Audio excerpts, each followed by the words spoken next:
October 1949. Victory celebrations in Beijing.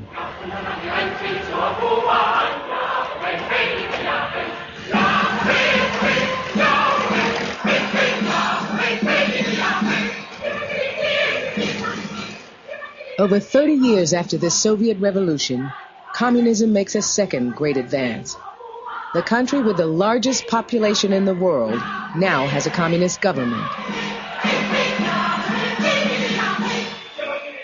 Photographer Hu Bo is on the platform. The square was full of excited people, chanting, "Long live Chairman Mao." But there was really only one thing on my mind, and that was to capture those precious moments with my camera and leave them to future generations. It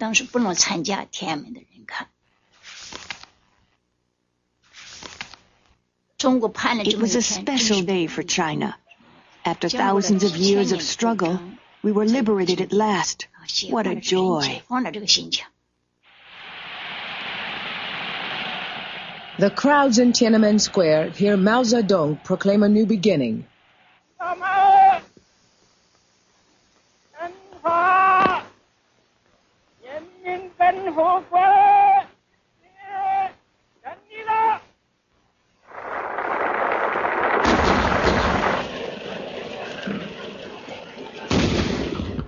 Mao says China will now be free of inequality, poverty, and foreign domination.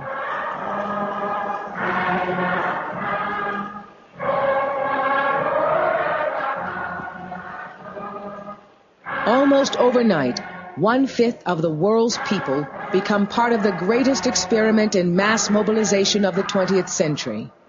They will be told to work, live, and think in a new way. But in a series of cataclysmic social experiments, millions will suffer or die as they attempt the great leap toward Mao's new society.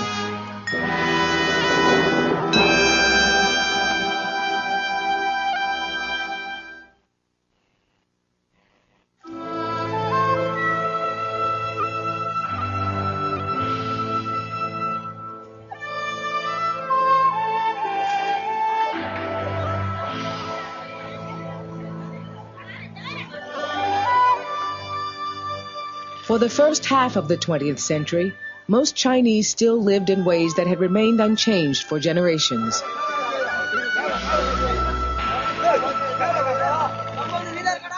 Four out of 5 worked on the land in desperate poverty. Most were in debt to landowners or moneylenders. In the west of China, Hu Benshu's family were landless laborers. It was a hard life. We had very little to live on. I wove cloth day and night to make ends meet. We could only just scrape by. In the past, there was justice for the rich, but nothing for the poor. Who cared about us then? Nobody. You can't believe how badly the poor were treated.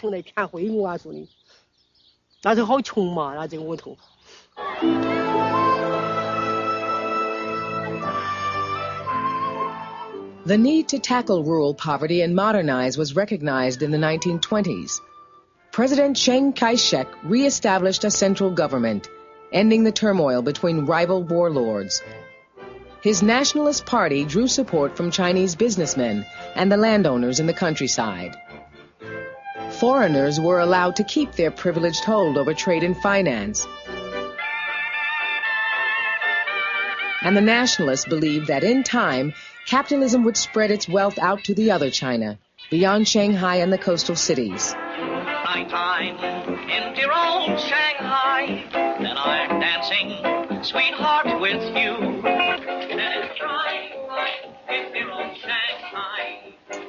But the gulf between the lives of the middle class and the masses of peasants and laborers remained as wide as ever.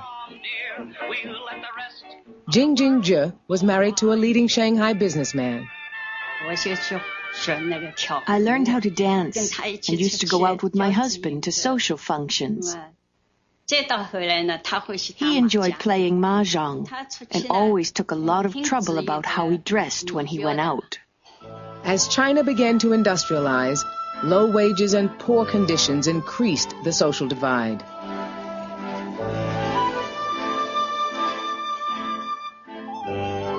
After the success of the Russian Revolution, some looked to China's newly formed Communist Party for a radical change that could shake China out of its lethargy. Starting in Shanghai, the Communists attempted to stir up the city's factory workers. But they were savagely suppressed by Chiang Kai-shek's forces.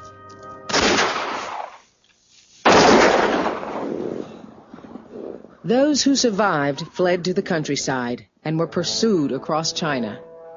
80,000 set out on what came to be called the Long March. Fewer than 8,000 survived. From their camp in the caves of Yan'an, their leader Mao Zedong planned a new kind of revolution that would spring from the countryside rather than from the workers in the cities. In a short time, he said, several 100 million peasants will rise like a tornado or a tempest. During the Second World War, the Communists and Nationalists joined forces to fight the Japanese invaders. But when the war ended, a full-scale civil war between the two sides resumed. Mao promised the peasants land reform, and his troops treated them well. When the soldiers first came to our village, I was really scared of them. I didn't even dare sleep in my room. They told me they were the People's Liberation Army, and that I shouldn't be frightened. They slept in the street and were extremely well behaved. By the autumn of 1949, the Communists had driven the Nationalists out of all the major cities. They fled to the island of Taiwan, taking the country's gold reserves with them. Mao Zedong took over a bankrupt, devastated country and immediately set out to transform it.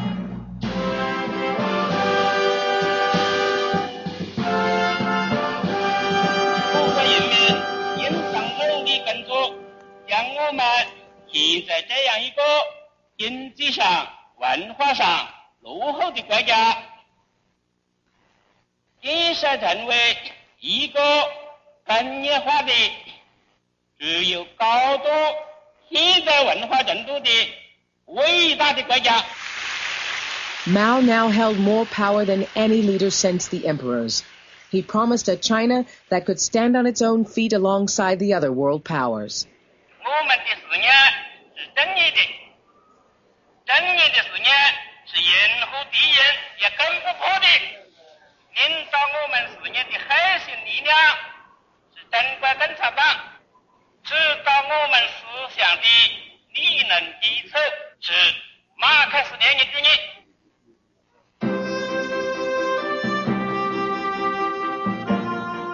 Mao's version of communism was to be the foundation for a purer, fairer, more progressive state than the one that had emerged in the Soviet Union.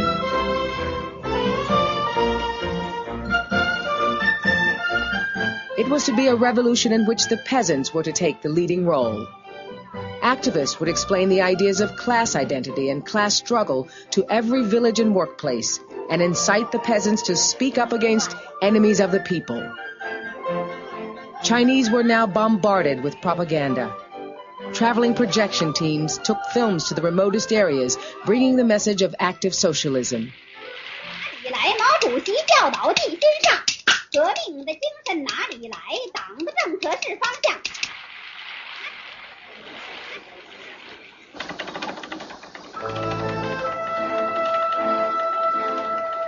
As the revolutionary program began, the peasants were the first to benefit. They were granted the land reform they'd wanted for so long. It was the party's plan that they should seem to make the change themselves. Speak Bitterness meetings were held in which the landlords and others linked to the defeated nationalists were confronted and denounced by the peasants.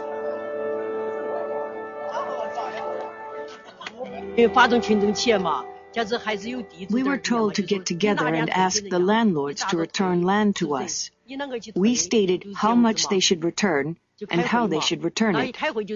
There was a denunciation meeting every day.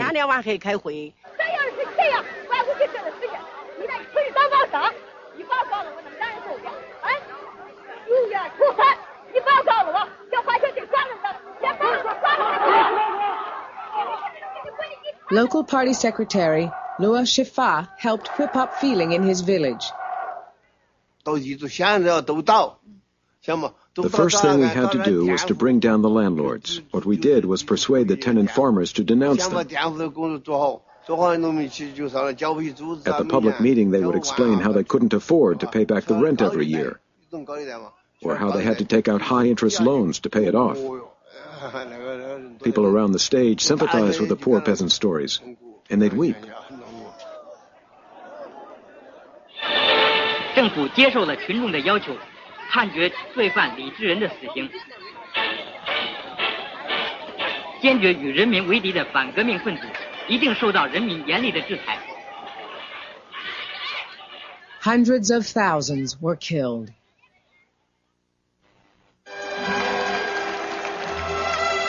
经过轰轰烈烈的土地改革，他们的苦日子从此一去不回头了。今天他们真正的翻身做了土地的主人。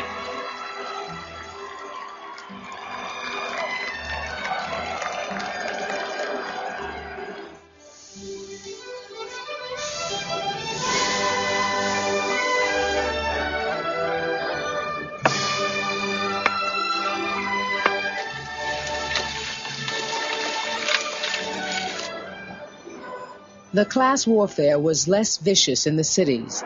The communists tried to win the support of the managers and technicians the revolution needed to keep the mills and plants running, and to assimilate the capitalist owners who had not left with the nationalists. Propaganda showed businessmen handing the deeds of their companies over to the state, and then celebrating with improbable glee the new socialist dawn. Jian Guodong, district party secretary, heard what was really happening. By day, they pretended to support the party. But at night, behind closed doors, they'd gather their families around them and cry, bemoaning the fact that everything they'd worked for would soon be lost.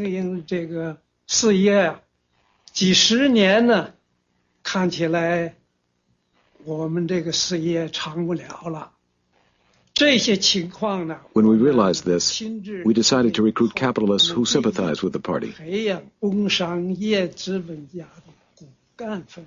The Jing family in Shanghai decided it was best to cooperate. Mrs. Jing took part in a film explaining her new outlook to other wives. 金锦之在小组会上说，过去丈夫不能掌握自己的命运，做妻子的命运更是没有保障。大家走上社会主义的光明大道，就可以放心了。 After liberation, the communists didn't like businesses like my husband's, so he was in trouble. Then we studied the party's policies and decided that joint ownership with the state was the only solution. But for those who resisted, the changeover could be bloody. Chi Youyi worked at a Beijing factory. The big bosses in our factory were executed immediately. The less important ones were forced to reform through hard labor. We were asked to keep an eye on them.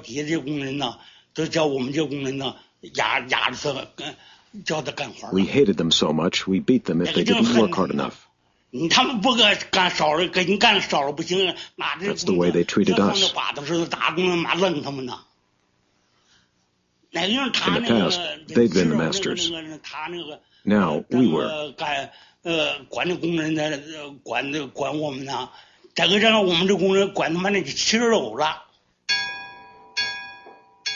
Women were given new rights at work and in marriage. The painful tradition of foot binding was abolished, and women were helped in the drive to end illiteracy.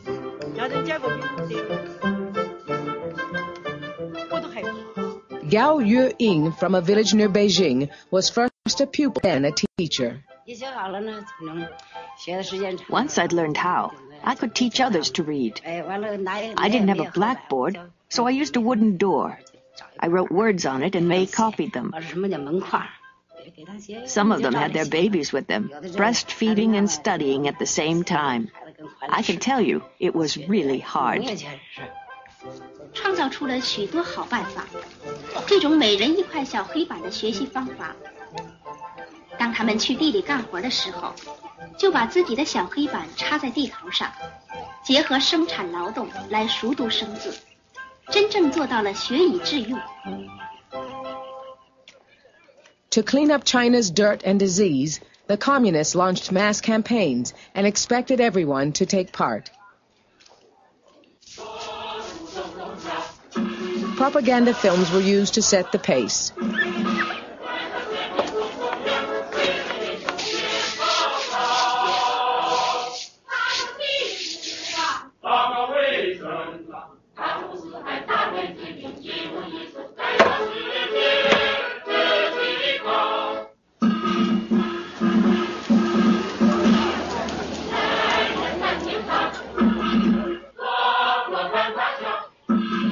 Millions were inoculated against the epidemic diseases that had racked China.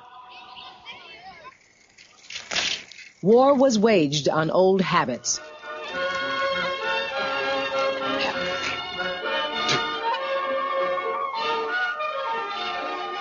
This is what is 老爷爷，集体吐痰不文明，还会传染各种疾病呢。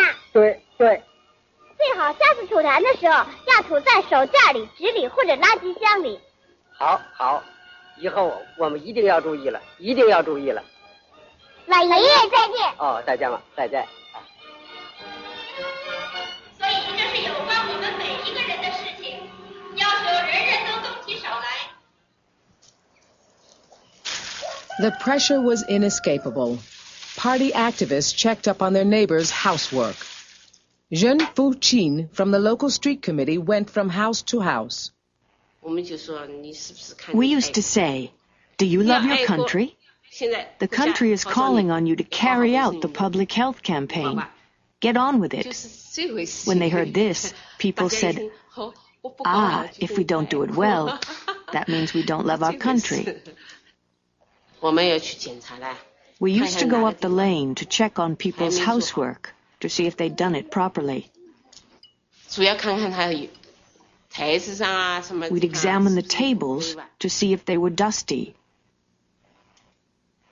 If everything was neat and tidy, that would be fine. If not, I would tell the women to do it better. 张大姐，你这个卫生啊，大面上搞得差不多了。那个叽里嘎啦的还缺把劲儿。We cleaned the alley and put up posters. One said, "Everyone must help to exterminate the 4 pests."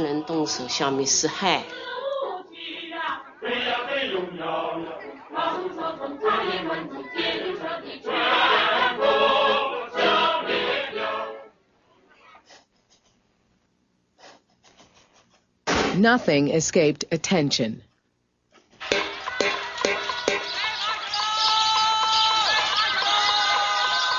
One of the official pests was the sparrow.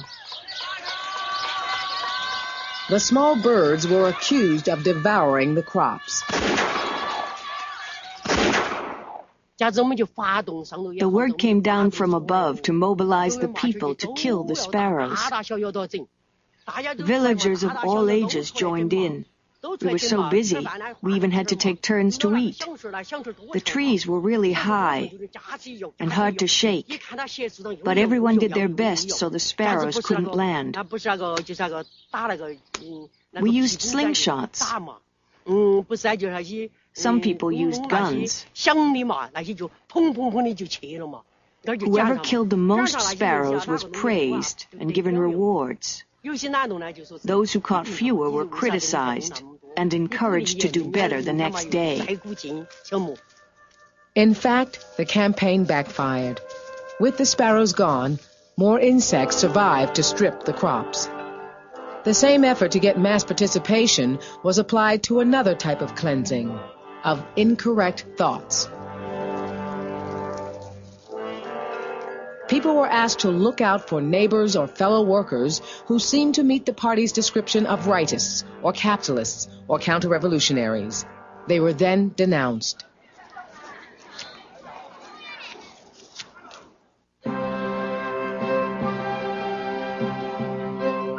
But the boldest attempt to harness the energy and enthusiasm of the people came in 1958. To speed up progress, Mao wanted to use the force he believed in most, China's sheer numbers, for his great leap forward. Propaganda cartoons showed how the Chinese were meant to overtake Western industry and food production.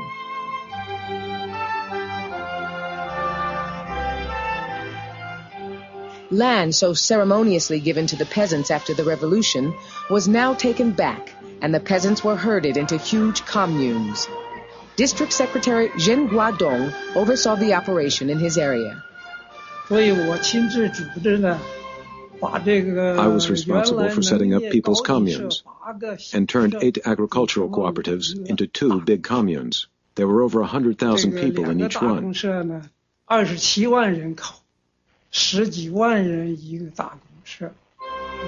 Big communes could handle big projects. With thousands of people to do a job, things were completed in no time.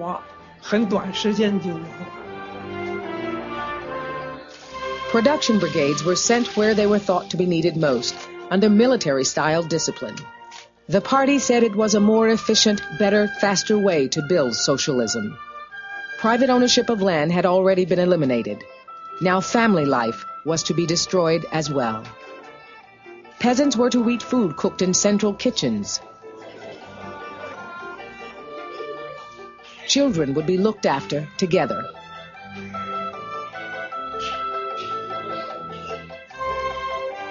Mao set the target of doubling food production in 1 year. Revolutionary enthusiasm, he said, will triumph over all obstacles. He took a close interest as the peasants tried to increase yields.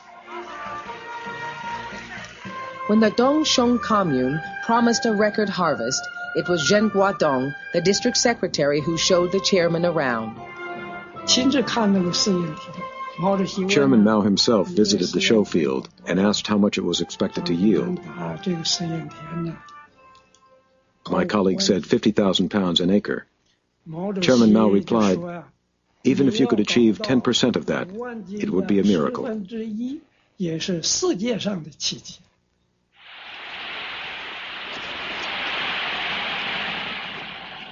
Wheat yields had typically been about 500 pounds an acre. Now the party encouraged competition among the communes to push up the yields. 会上，各乡各社的英雄们用喝干大海、斩断高山的气概，摆开了争夺水稻冠军的擂台。三官乡的好汉们首先扯起了水稻亩产3000斤。紧跟着，下岗乡的好汉涌上擂台，大声喝道：“保证水稻亩产4000斤，秋后丰收上北京。”北郭乡的英雄们哪能落后？三官错失加了马，我们错失赛火箭，我们亩产5000斤。全县各乡打擂台的英雄和干部们一起宣誓，争取水稻超过10000斤。The pledges were absurd, but the communes falsified their records to back them up. 就把那个生长的好稻子拔到那儿堆到那儿去的。We removed the already planted rice from the fields and replanted it in a show field so that we could reach our quota.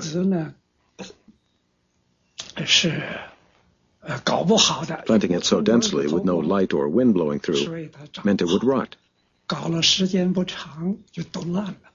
Before long, the rice did rot, and the peasants got angry. They said, if you take all the rice and waste it, what will we eat in the autumn? The peasants didn't want to go on with this cheating. I tried to get it stopped, but the local boss ordered us to carry on.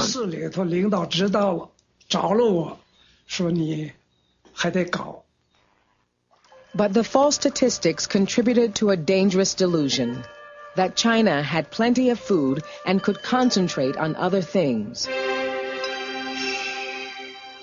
We must reach for the moon and the stars, said Mao.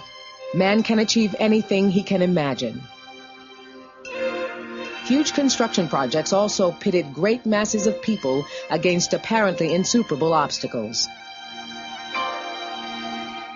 Lin County in Hunan was an arid plain blocked off by mountains.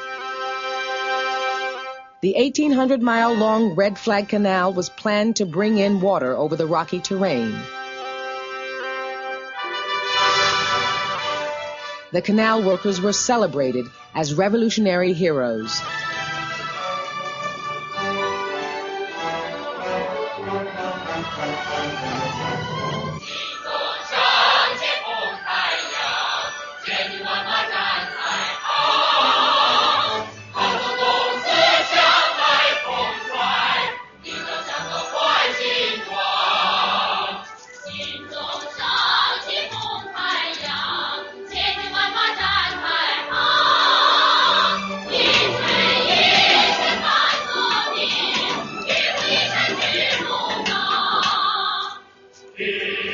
Tsé-Tung worked on the rock face.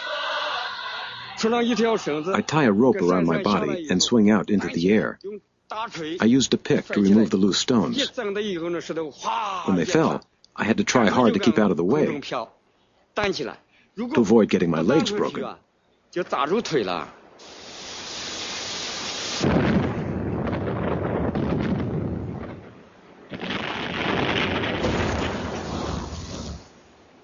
Accidents were frequent. Tsé-Tung was sent to clear up afterwards. When you were at the foot of the mountain and looked up, you could see bits of flesh glinting in the sun. I climbed down the rope. I picked up some dirt to wipe away every trace of the bodies. Otherwise, people would have been too frightened to carry on. But the canal took twice as many people and far longer to build than expected. Initially, there were 30,000 on the project. The plan was that if each person built 1 meter, the canal would be completed in 1 or 2 months. But it was all much more difficult because the canal was halfway up a mountain. In the end, it took 10 years to complete.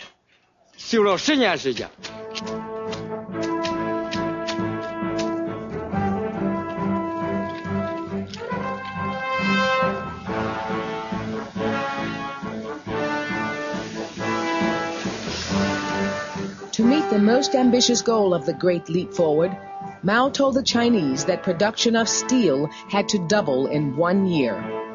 And instead of producing this just from heavy industry, the energy and idealism of the peasants was to be mobilized again.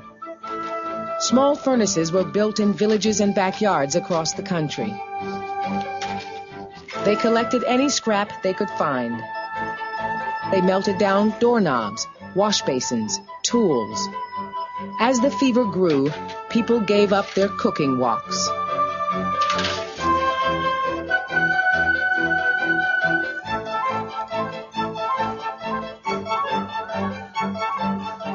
Ho Jinghua had never made steel before, but used her ingenuity. When we built our own furnaces, it was hard to reinforce them. Earth on its own wasn't strong, but we didn't have enough straw. I had a long pigtail, so I cut it off and snipped it into short pieces and mixed it with the earth in the furnace wall. Many of the other women cut off their hair as well. Ho Jinghua's husband, Lien Tianyun, also filmed at the time, was just as enthusiastic. The two of us competed really hard. If my team produced 3 tons of steel a shift, her team would make over 3 tons. And then I would encourage my team to think of ways to beat that.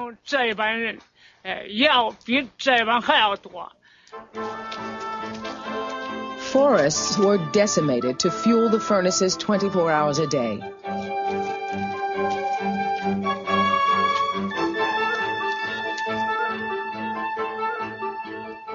all over China, almost everyone, even medical doctors, neglected their normal jobs to answer the call.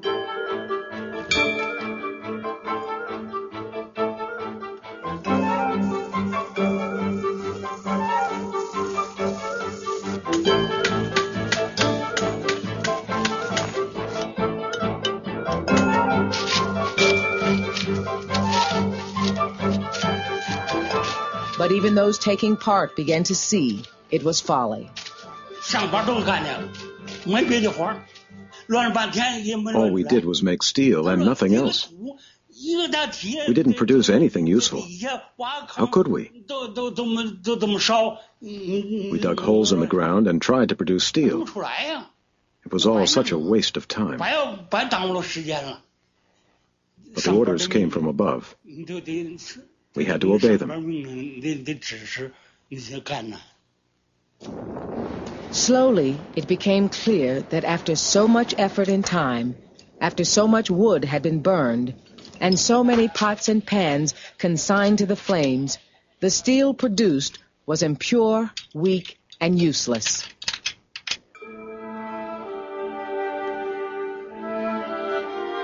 The full effect of the disastrous experiment began to be seen in 1959. While the peasants had been making steel, they had done little else. Crops had rotted in the fields.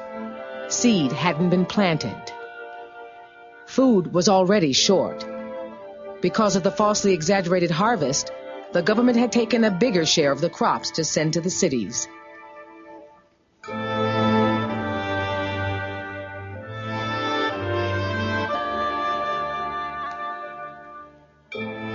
A drought made the problem worse. In 1960, the scarcity turned into a major famine. National food production fell more than 25%. Local Secretary Luo Shifa had been away from his village studying at a party school. When I came back from Beijing, I saw that many people had bloated stomachs from starvation. We had 1,600 starving people in our commune. Some were falling over with weakness and just lying in the road. Others died. When the peasants saw me, they began to cry. I cried too. They said to me if I'd gotten there any later, they might all have been dead.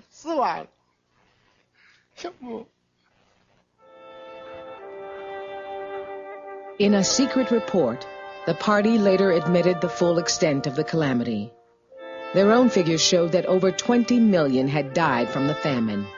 It was almost certainly more. The new graves in the burial grounds confirmed that the Great Leap had failed. Revolutionary enthusiasm hadn't been enough.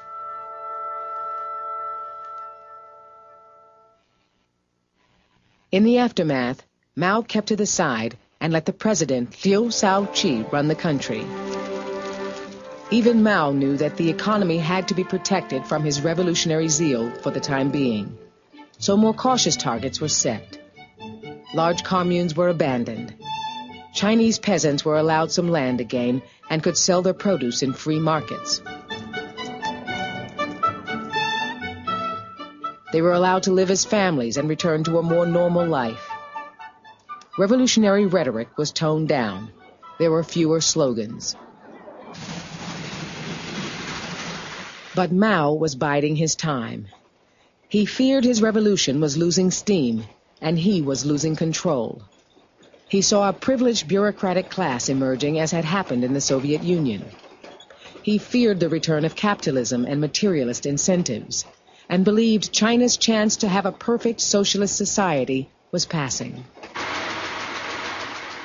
Mao's supporters printed a book of quotations from his political speeches and writings and used them as the basis for a new attack on what was called the capitalist road.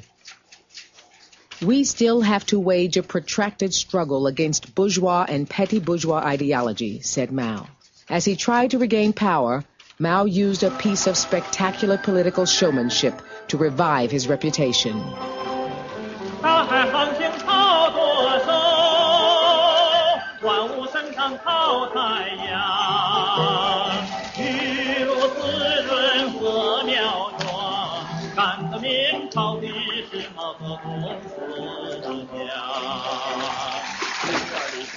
To demonstrate his vigor at the age of 72, he led a mass swim across the river Yangtze.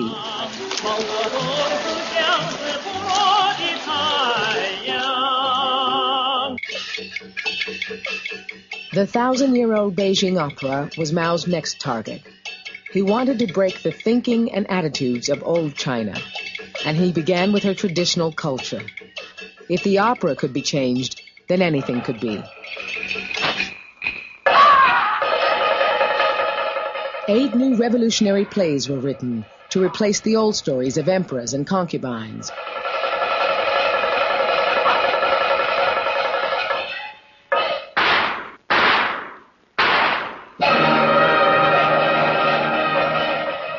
Dong Xiangling, who once played princes, now played an officer in the People's Army.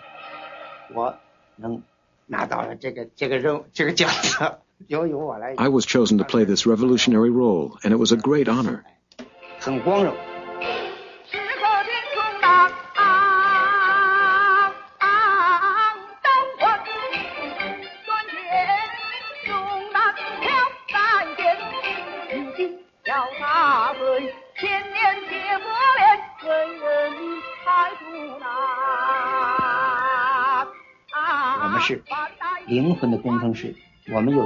As artists, we were engineers of human souls. We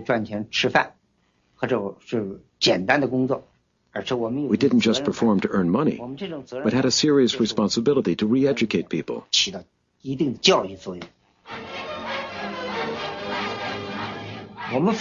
We were so happy that Chairman Mao was creatively involved in this opera.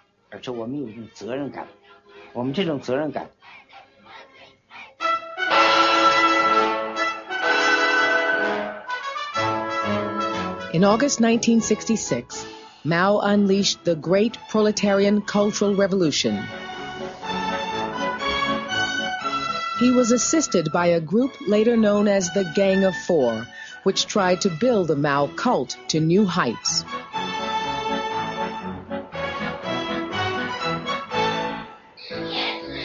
In school, children recited his message to them.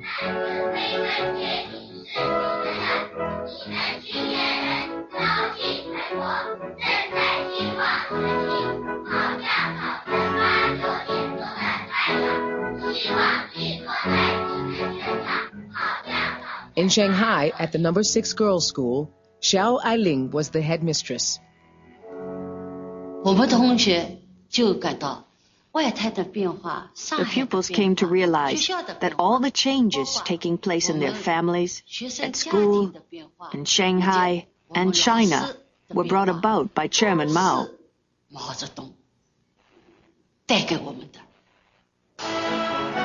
Students were used to carry the Cultural Revolution forward. For the first time, young people were encouraged to attack authority and the old hierarchy of the party. And the advice came from Mao himself. Bombard the headquarters, he said. To rebel is justified. One of the Beijing students who were the first to call themselves Red Guards was Zhong Baoqing. Chairman Mao started the Cultural Revolution to keep up the momentum for change. Everything he said was right. We thought if we follow Mao, we can't go wrong. Only he can lead us from one victory to another.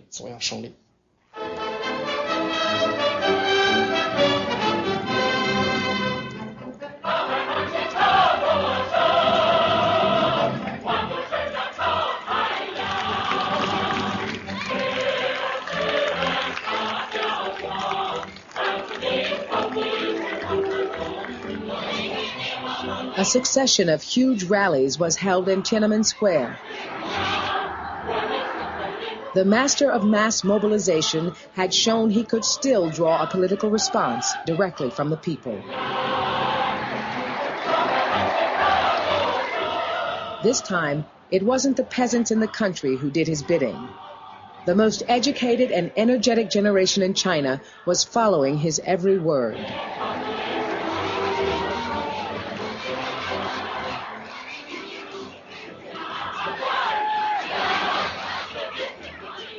The students felt excited and liberated as never before.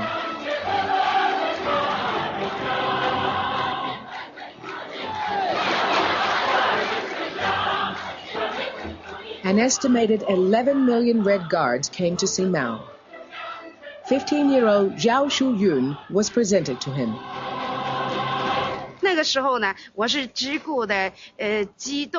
I was so overwhelmed by the excitement. My mind just went blank.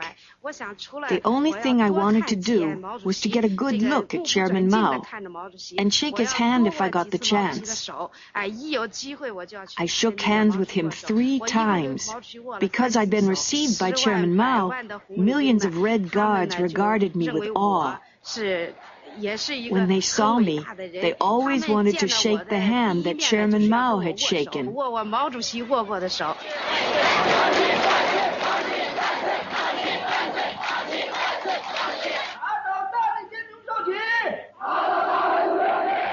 The rising fervor was directed at Mao's rivals, including President Liu Shaoqi and Deng Xiaoping. Banners attacked Liu.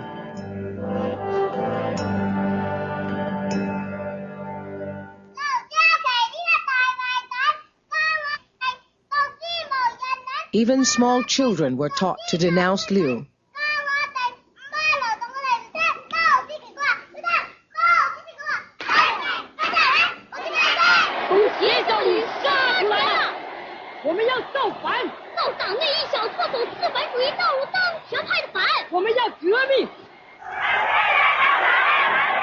The rage was extended to foreign governments.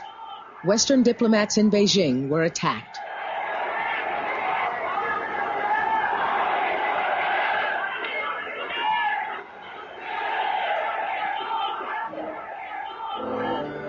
Almost anyone who was in power of any kind was denounced as a capitalist sympathizer.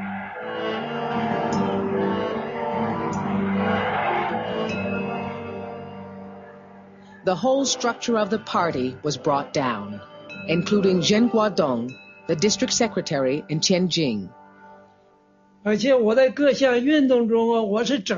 In all the previous campaigns, I'd been singling people out and telling them their mistakes. I was the one who found fault with them.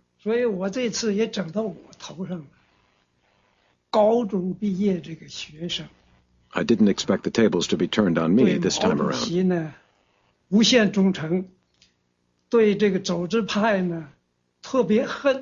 Some of the biggest high school students who were very loyal to Chairman Mao pressed my head down, twisted both my hands behind my back, and made me bend over throughout the denunciation meeting.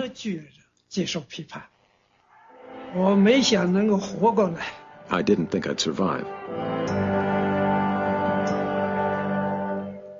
In Sichuan, Luo Shifa, the party secretary who'd helped his village through the famine, was denounced. I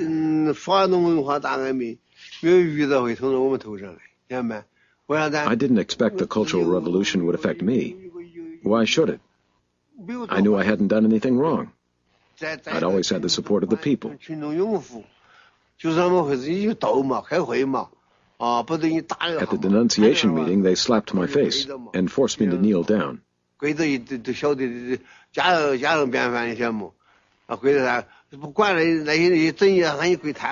on hot charcoal and broken glass was almost a daily routine. So what I did was to put a soft pad inside my pant legs, and that made it easier when I was forced to my knees.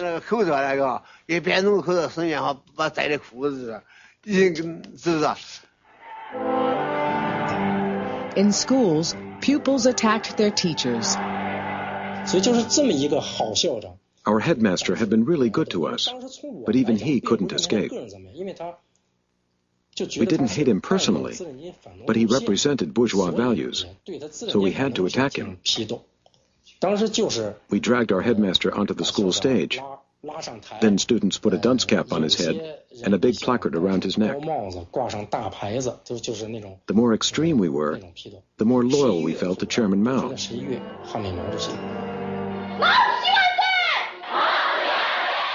In Shanghai, the teacher who taught her class to love Mao was now accused of being disloyal.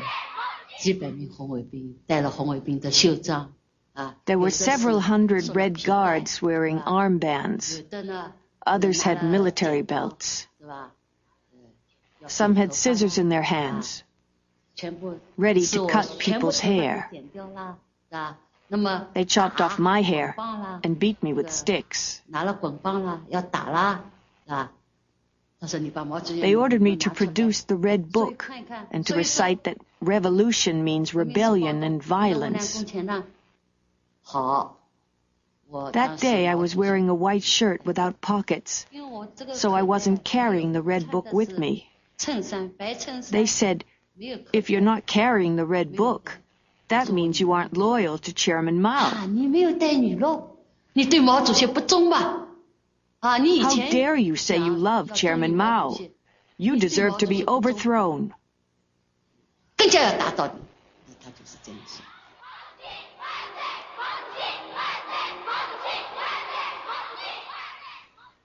It was December in Shanghai and very cold. They ordered me to stand outside the playground from morning to night. But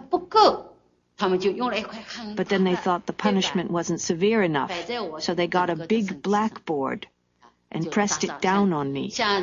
One of them stood on the right side and one on the left, like a seesaw, and I was squashed in the middle. They wanted to knock me down and keep me down forever.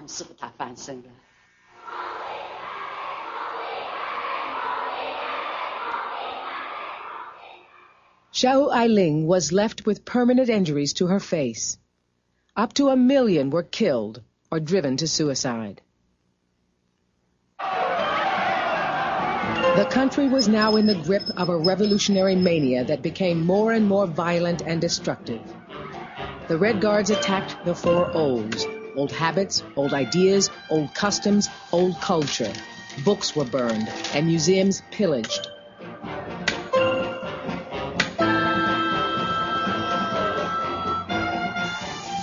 Soon rival factions of Red Guards fought one another. We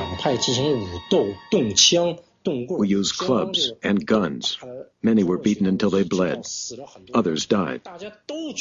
But we all felt we were the true defenders of Chairman Mao's revolution. To die for the great leader was an honor. The anarchy spread. Schools and hospitals closed. Offices and factories were in chaos.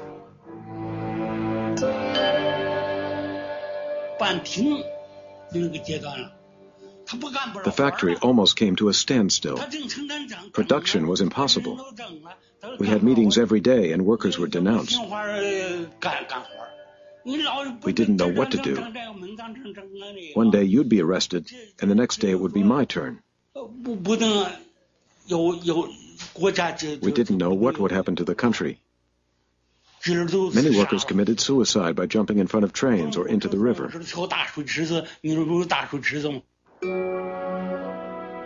The attempt at a state of continuous revolution was impossible to keep up. Eventually, people craved the return to a more normal, stable life. After 2 years, the army had to be called in to end the factional fighting, restore order, and help re-establish the party's authority. And the Red Guards were sent to the countryside to cool off and learn from the peasants.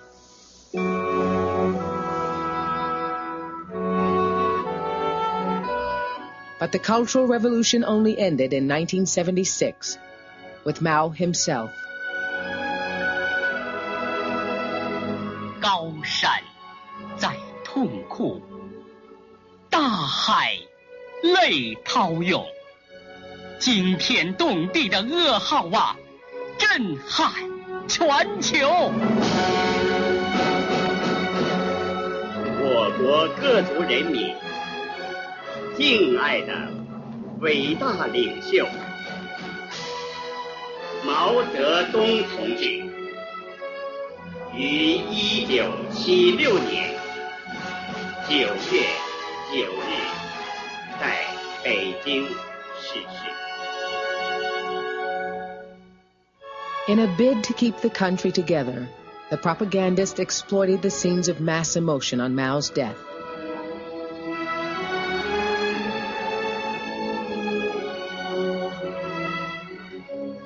Much of the grief was genuine, and many had seen their lives improve. But millions had suffered or died, victims of Mao's attempt at perpetual revolution. All of his charisma had not delivered the new society he'd promised. After Mao's death, his closest associates, the Gang of Four, were arrested and charged with throwing the country into chaos. His most cherished ideas were abandoned.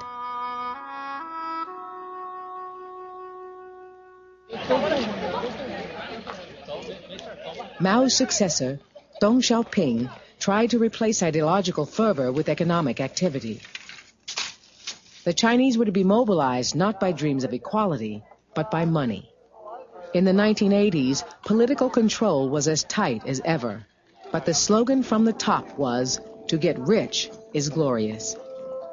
But one legacy of Mao's reliance on popular action remained. During the Cultural Revolution, he'd allowed the students to challenge authority and feel a new sense of liberation. After Mao, the state always knew that the people, once they'd learned how, might try to challenge the party's authority again. And their fears were to be borne out in 1989 on Tiananmen Square.